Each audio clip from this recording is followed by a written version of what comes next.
So we send it over now to the Smart Araneta Coliseum kung saan naka-standby itong si Magumar John and Kinito Henson. But first, I need to ask the Dean himself.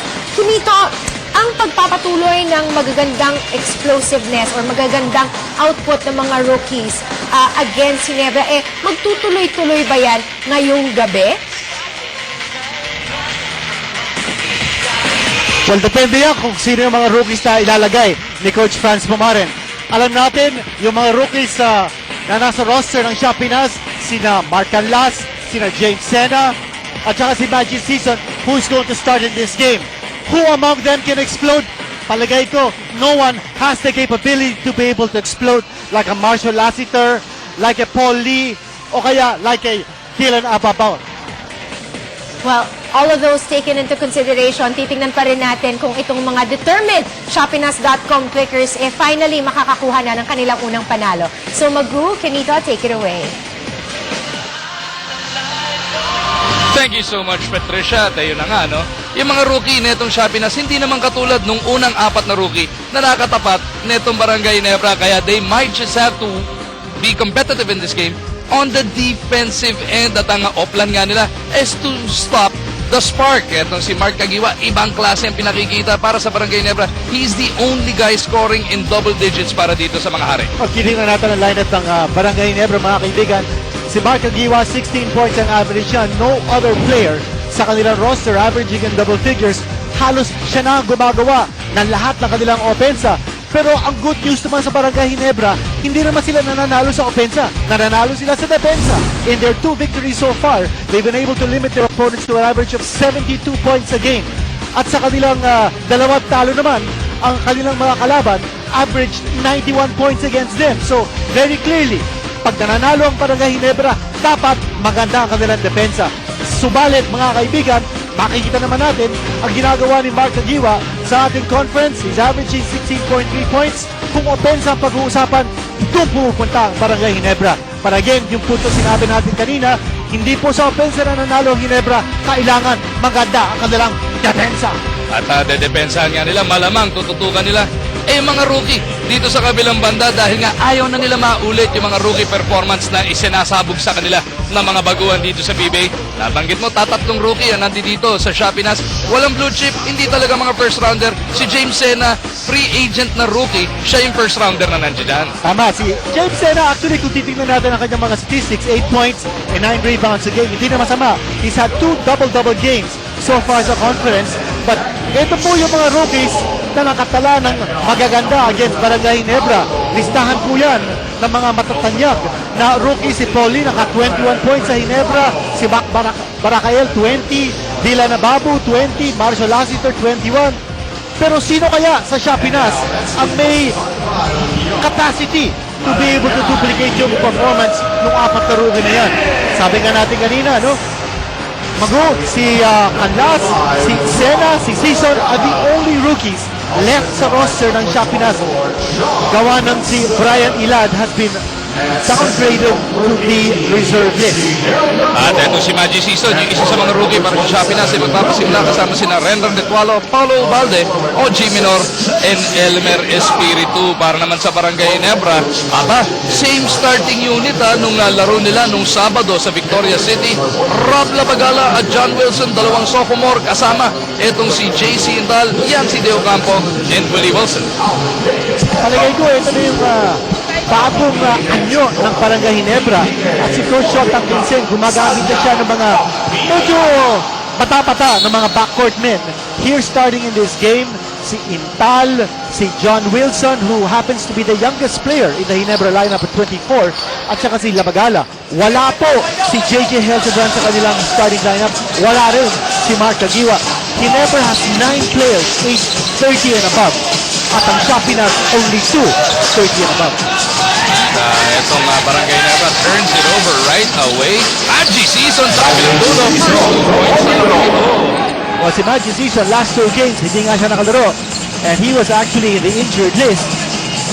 Agad, no? At pakilala si Magic Season dito sa Brgy.Ginebra. OG Minor. Taking it strong to the hole sa kabilang dulo is fouled. Kaya binabanggit ko na nga, yung etong Barangay Ginebra, yan yung binabanggit sa atin ni Coach Yotang Vincent. Gusto nila to give their young guns more floor time para nga naman magka-experience and to develop themselves and get better. Pero at the same time, kailangan balansehin dahil hindi naman pwedeng mag-rebuilding ng ganun-ganun lang Ginebra. Sabi ni Coach Yot, they owe it to the Barangay Ginebra faithful to keep finding ways to win games. Kaya kahit nung Sabado sa Victorias, pagdating ng dulo, puro veterano naman na naiwan doon. Totoo. And the ones who handled that last play for Barangay Ginebra kung saan nanalo sila against Powerade, JJ Hildebrand at Mark Kagiwa.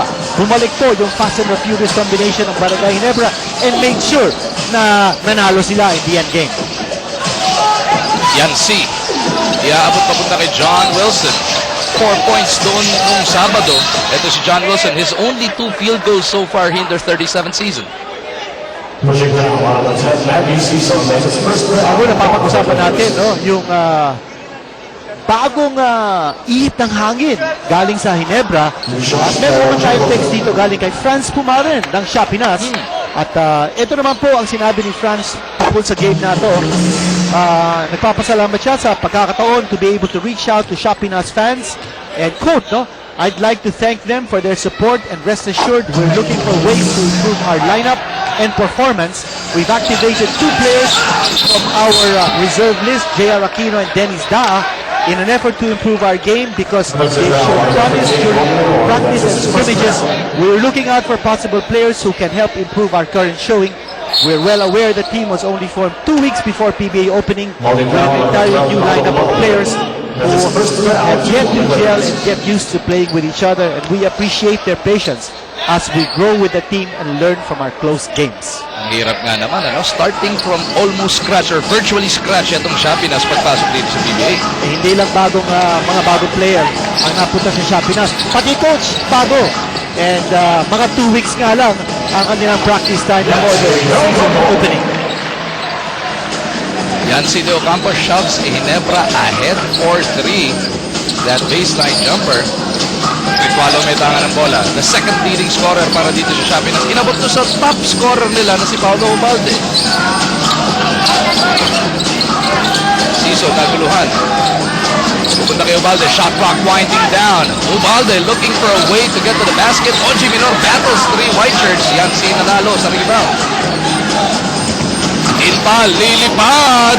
Stretch finger is good for JC. At si JC and Tayo. You know, nakausap ko si JC and sinasabi niya sa akin kung sino yung mga inspirasyon niya sa buhay, sa kanyang basketball career.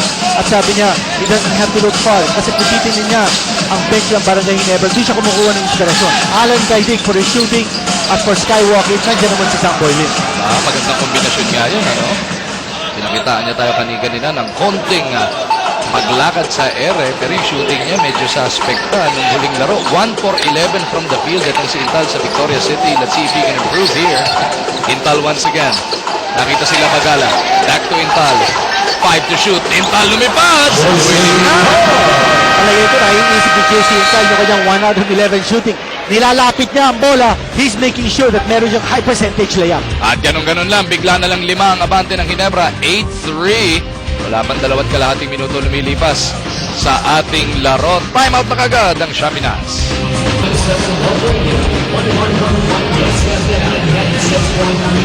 Balik po tayo dito sa active para sa laban ng Shopinas at Ginebra. At nakausap ko kanina si Coach Franz Pumaren at inamin niya sa akin ng Ginebra ay isa sa pinakamagaling sa set-up offense. Kaya ang sabi niya, kailangan natin pigilan yung offense nila at we'll try to slow it down even more gamit ang full court press. Sabi na nga niya na sana this time around hindi lang puro glimpses of brilliance, kundi 48 minutes of great execution. Back to you, Mugu. Thank you, Aaron. At yun nga ang challenge, ano, for a young team like Shopinas. Nakitaan naman natin through their first 4 games, merong mga shades nga na nandoon, pero yung 48 minutos hindi pa nila nabubuo. Well, ang sabi nga sa akin ni Coach Pumaren, this is a combination of collegiate talents. At he's hoping to be able to harness those talents and make them a cohesive unit. Pero ito, nakawala sa kanila yung bola at biglang tumatakbo ang Barangay. Turnover points. Tuloy ang pananalasa dito ng Brgy.Ginebra Gin Kings. Ang Shopinas mga kaibigan, 4 na sunod-sunod na talo. Ang average losing margin nila is 12 points. Aray ko, sakit yan para dito sa Shopinas. As Ritualo, momentarily open but still misses. John Wilson na una. Pero naka-recover na kagad si Ritualo para sa depensa. Digor Yancy sa poste. Kontra kay Maggi. Finding Wilson, hesitates. Si Rob Labagala, sabi 10 segundo pa naman ang ating shot clock. Labagala to Yancy for a 3. Bang! That now is a 13-0 run para sa Brgy.Ginebra. Shopinas umisko ng unang 3 puntos dito pero down by 10 na sila. Well, si Yancy Ocampo, biggest man on the floor here. I think he's bigger than Mikey Season. 15 inches yata. I think so. And I think that's the reason kung bakit Seth Tangkinsen is using a big man. Again, he started in the previous game. Ibang klase talaga kung magandang nilalaro ni Ocampo because he could dominate inside. And JC Tal, nakaka 6 points na yan. Is that a 15-0 run para dito sa Brgy.Ginebra Gin Kings? Yung isang statistic, Maguna, babatayan natin dito is the rebound. Alam natin ang Shopinas, halos wala silang second chance opportunities. They're giving up the most rebounds a game to their opponents. That's 51.5. Also, they're giving up the most second chance points to their opponents at 14. John Wilson, nice speed coming from Willie. Ang foul doon sa kanyang attempt at mga problema ng Shopinas sa take care ng kanilang possessions. Sunod-sunod na turnover na ito. Nakakita natin dito, no? Magu, yung mga imperatives for Brgy.Ginebra, isa siguro yung not to relieve the pressure. Constant pressure. At alam nila, wala pang masyadong gelling ang Shopinas. Kulang sila sa chemistry. And they're exploiting that weakness. Kanya, they're putting a lot of pressure sa backcourt. Feeling nila, they'll be able to get a lot of turnovers and they'll be able to get a lot of turnover points. Ito sinasabi natin about rebounding. Rebounding nga. Para dito sa Brgy.Ginebra, laki ng problema dito ng Shopinas. Pinasok na si Borgi Hermida. Pati si Canlas, nandiyan na. Yancy once again, another 3. Not this time para kay Ocampo. Ubalde over to Hermida. Tinataguri ang The Mighty Kid. Kasama pa si J.R. Sena. Ito yung isang tututukan natin. Anong gagawin niya kontra kay Yancy? Ganda naman ng spin. Bitin lang yung Vectus. Canlas beating Wilson to that leather. Hermida. Over. Tuminor. And finally, nabasag na ang katahimikan para dito sa Shopinas.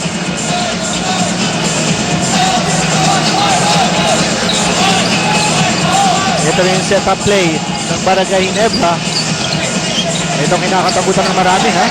Because they have so many weapons on the floor at any given time, including that man with the ball. Huli! Nahuli! Huli ni Canlas. Itong si Yancy. Minor, bullet pass. Oh, hindi nasalo ni Ubalde. A little too fast for his own good.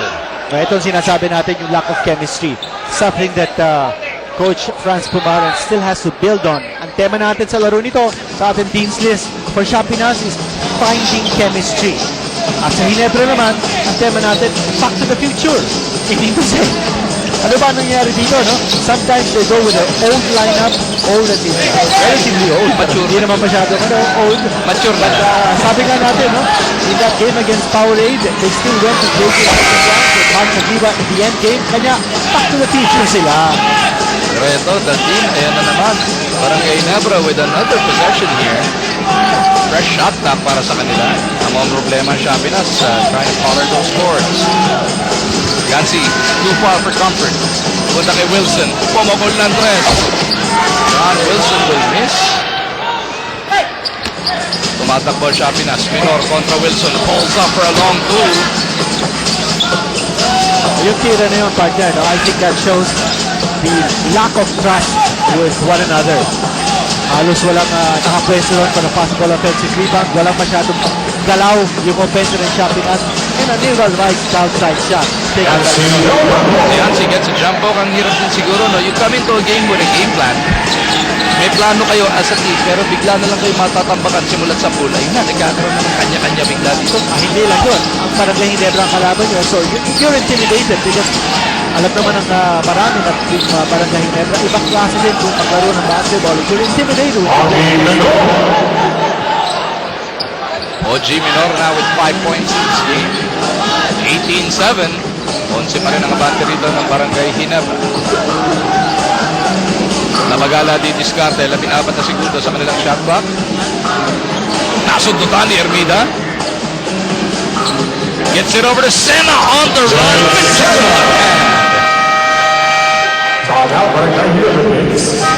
Sinabot shot ng Kinsa naman ang mapipwersa into a timeout dahil nababasa siya ang kanilang abante. 18-9.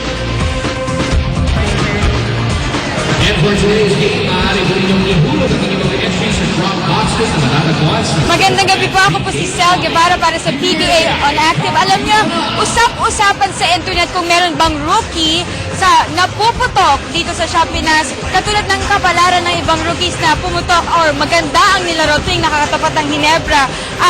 Ang nakausap ko nga ang mga nakapilang fans, sabi nila kahit wala silang Twitter o Facebook, meron silang say dyan. Ang sabi nila, wala man silang maipangalan na rookie puputok dito. Sigurado naman na lahat ng players ng Shopinas ay puputok o gaganda ang laro pagdating sa effort. Pero naman din nagsabi na parang mga manok lang naman yan na katulad ng Shopinas na baguhan, agresibo. Ang Barangay Ginebra naman ay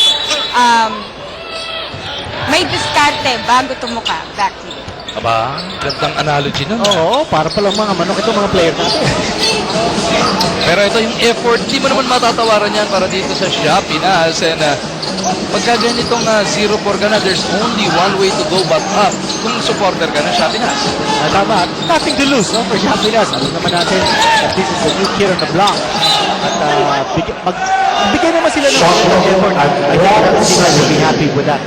Speaking of bago, Mark Kagiwa nasa sahig na. Kita mo naman, Dadin. Naka-cornrows itong si The Spark para sa larong ito. Kaya nagpahaba ng buhok Para, Kaya naman pala. Ipinoporma pala yun. Hindi mo pwede gawin yan pag naisip. Pahabain mo yan. Gobang-gobang. Gesto dito ni Mark Kagiwa. Tingnan natin kung anong resulta niya sa kanyang pahiyang. As RJ Azul comes up short on the 3-point attempt. Labagala gets it over to Kagiwa. 18 para sa Ginebra, 9 para sa Shopinas. The Spark, pull-up jumper, 15-footer, is good! Para nagpakilala si Mark Kagiwa. Baka hindi daw nakita, uy, ako 47 yung number. Oo. Napapayaan siya ng depensa doon ni Mirza. And Mark Kagiwa made him pay quickly. Mark Kagiwa has been playing splendid basketball, ano? Look at our stat sheets. And from last year na ang dami nagsasabi, arguably, it was a near-miss MVP season para sa kanya. Well, definitely, magandang pinakita ni Mark. Especially since he was coming off an injury. And ang recovery niya is remarkable. Intal mula sa kanan. 8 puntos na para the Rocket JC Intal. Magandang ikot ng bola sa Barangay Ginebra. Unselfish basketball. Hinahanap nila kung sino yung mga kampi nilang libre. Yun ang pinapasahan nila.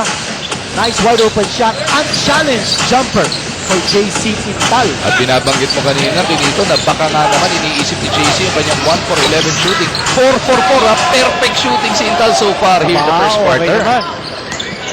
Wala na punta kalahati na dito sa ating unang yugto. Kagiwa nabitawan sa pag-dribble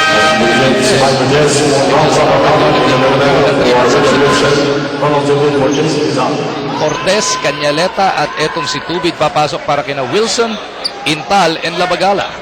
Ito na yung 3-guard lineup ng Barangay Ginebra on the floor with Tubig, Mark Kagiwa at saka si Mike Cortez. Hindi pa pinapasok ni Coach Rob Tanginsen si JJ Helderbrand. Azul over to Ermida. 8 seconds remaining sa shot clock ng Shopinas. Brgy. Saan siya pupunta? 3 to shoot. Takes it strong to the hole. Ermida off the glass for 2. Si Brgy Ermida, I'm sure masaya siya. Sinali yung San Pedro kanina. Championship. Kaya maghapon na dito sa Victor. 22-13. Siya mga bante rito ng King. Shopinas looking to inch closer. Wala na pong 2 minuto na ditira sa ating first quarter. Sena. Fakes a couple of handoffs. Ayaw pa rin ibagay. Nagpunta ngayon doon kay Mirza. Mirza gets the layup. Magandang galaw ng Shopinas.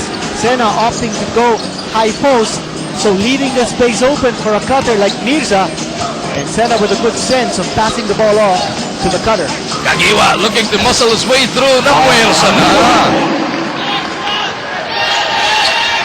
Parang unstoppable na ngayon si Mark, ha? 24-15. Kamapasok lang ni Kagiwa. May 4 na puntos na kagad na naiambag. Mida babawi sa kabilang dulo. Pulls up. Naku, kapos in front of Kagiwa. And Enrico just protects the ball out of bounds. Dito natin makikita yung depth ng Barangay Ginebra. New front line here, new guard lineup for both Shotang Vincent, B-meg at si Analeta taking care of the boards. Lubid loses it. Sena to Hermida. Nagmamadali. Back to Sena. The big man. Second fast break opportunity this time around. Mindis. Kagiwa, dahan-dahanin natin. Gets it over to his point guard, Mike Cortez. Kalahating minuto na dito sa ating first quarter. Enrico. Pupunta dito kay Nino Cañaleta. Tatapik. Azul will be fouled. Smart foul on the part of Cortez. Their defense better than situation, but only 22.8 seconds left sa quarter. Si Ubalde, binalik na muna ni Coach Franz Pumaren for this last offensive or last possible offensive at that. May tayo na po ang ating shot clock. Quarter clock reads 12. Mirza, kontra kay Tubin. Gustong mamuwersa, balik kay Azul. 5 to shoot for Shopinas. 3-pointer. Huli ni Cañaleta. Mirza, 1 to shoot. 3-pointer. No go. Nang matapos ang unang 12 minuto ng aksyon, it is the Barangay Ginebra Gin Kings with a 9-point lead, 24-15.